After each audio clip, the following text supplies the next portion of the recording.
What's going on, everybody? Katie here, and welcome back to the 12th official episode of the King Darius Experience.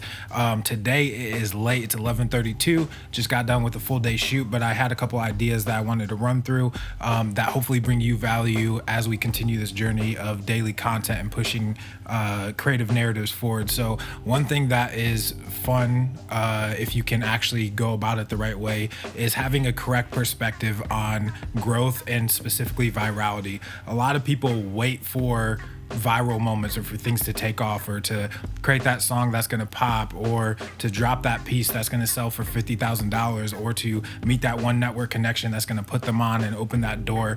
And I've learned over time as I've watched people who have far more clout, connections, network, money, people, resources at their disposal rely on that even in those ecosystems, and it's still not work, right? There's moments where you will get more attention or an influx of something because it is creative, it is enjoyable, it is valuable, it is entertaining, it is educative, enough to garner more attention than your average piece of content. However, what's going to work for you is, as we've talked about, the categorical creation and distribution of content, and then the overall compound interest that brings.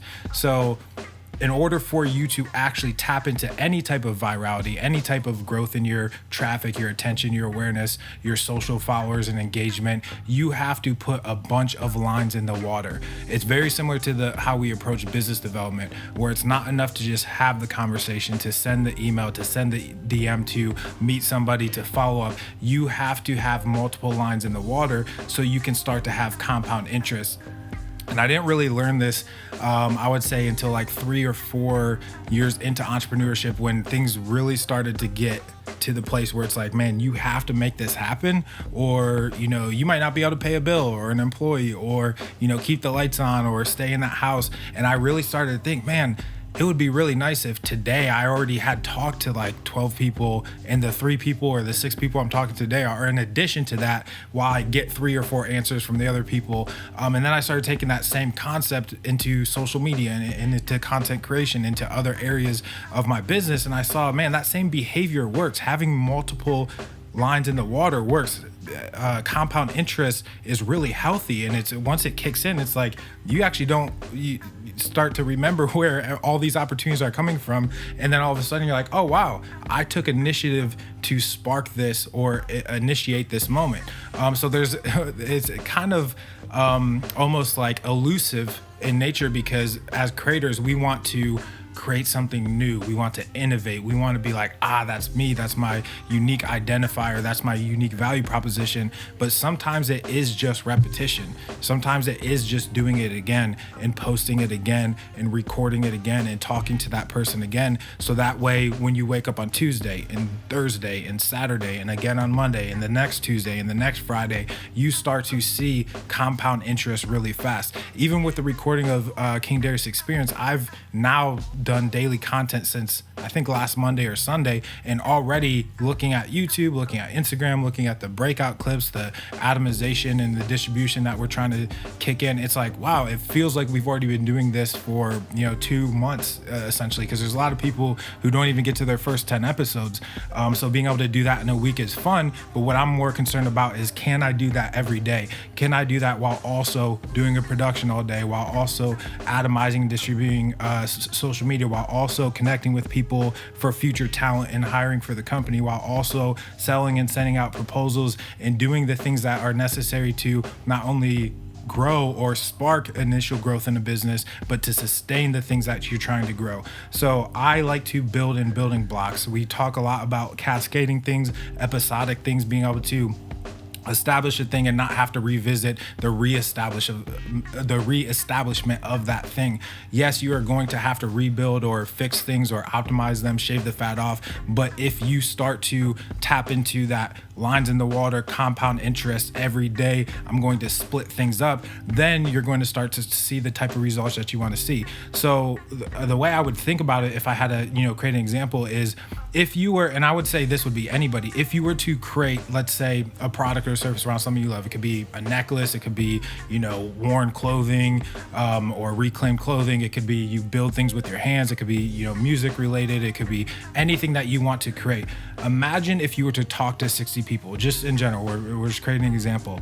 Do you think, even if you're not a good sales person, even if you're not, inclined in business development or seeing opportunities or connecting the value and price of your product to, the attention of somebody, even if you're not skilled in those areas, do you think at least 1 or 2 people would probably purchase whatever it is you're offering? I would say 95% of people would say, yeah, if I had 60 at-bats, I could do that. But most people think, man, I can't contact 60 people this week or today or, in the next few days.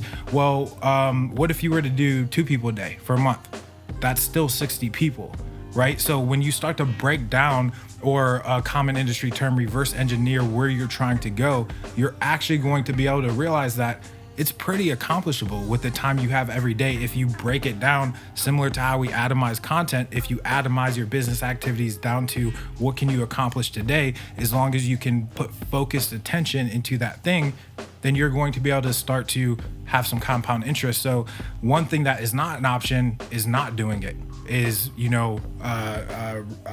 reclusing or hiding or, avoiding the things that could potentially, grow your brand or grow your business, or even just make your side hustle a little bit more efficient, or, make a little bit more money and have a little bit more monetization to it, so you can have more freedom to create new things or innovate things around the things you already love.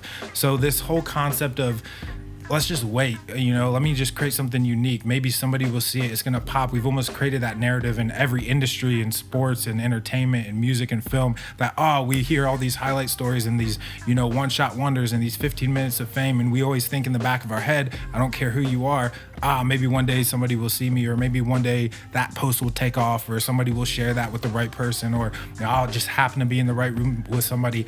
Yes, that can happen, but that needs to be more so of the icing on the cake and not the cake itself. The cake needs to be, I'm gonna put in this effort no matter what, because this is what matters and this is what I care about, right? Because if we built our business off of the things that we love and care about, then the things that it takes to actually build and sustain aren't going to be so energy draining that we're gonna stop doing them.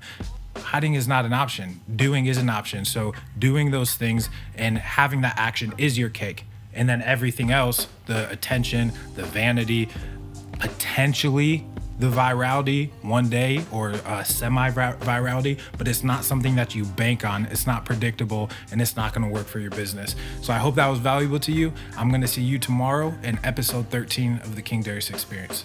Peace. I might be insane, I might never change.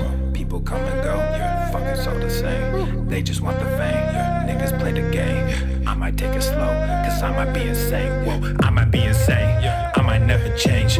People come and go, fuck, it's all the same. They just want the fame, niggas play the game. I might take it slow, cause I might be insane.